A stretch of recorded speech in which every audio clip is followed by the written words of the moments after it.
to one. Now, I tried switching. I guess we've all tried switching. You know, I got wrapped up in a deal once when I was in a construction business. I was working for the owner of this construction company, a hell of a nice guy. His name was George Becker. At least I thought he was a nice guy because he always treated me good. But in my sobriety now, I believe he just kept me around because I was his lower companion. He could look at me and justify his own behavior because he was a bigger drunk than me. He was a total slob.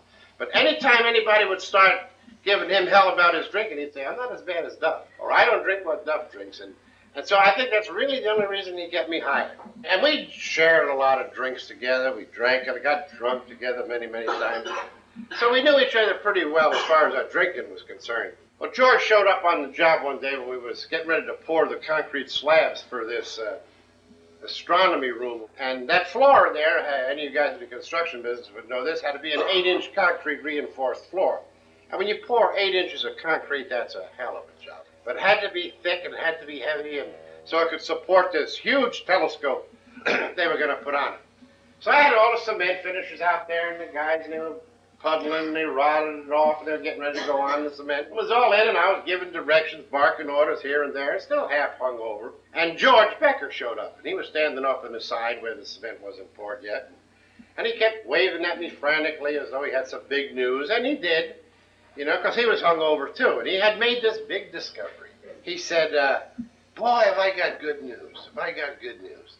He said, I found out what me and you have been doing wrong as far as our drinking is concerned. And I said, what's that? He said, we're drinking the wrong stuff. That's why we get sick all the time. That's why we're always hungover. And I said, well, I don't quite understand what you're talking about. He said, we should drink brandy, just brandy. He said, they even use that in hospitals. And he says, and in Switzerland, they give dogs brandy to carry around to the sick people. He says, it's more of medicine than it is alcohol. So I got to thinking, well, you know, he's right. He's a smart guy. So I just continued on without working, and then the lunchtime came, and I went uptown for the usual lunch, a bag of beer nuts and 6 shots and a glass of beer. But I thought of the brandy. So I remember ordering some brandy. And then the next thing that I remember, it was like I was just coming out of a haze. And I could hear a voice saying, hey, Duff! Hey, Duff! And I shook myself, too, and hardly anybody around, and it was getting dusk. And there was Mr. Becker standing way the hell over there. I said, what do you want?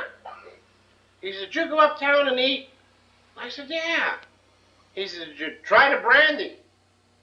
And I said, yeah. I said, how'd you know? He said, because you're standing in the cement.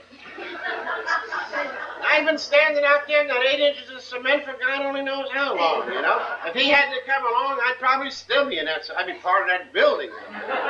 It just blew me right out of the sky, that brandy. I've never had any brandy since. So, switching the drinks, you know, never worked for me either. So it would be just like this. Let's say right now I said, to hell with the meeting.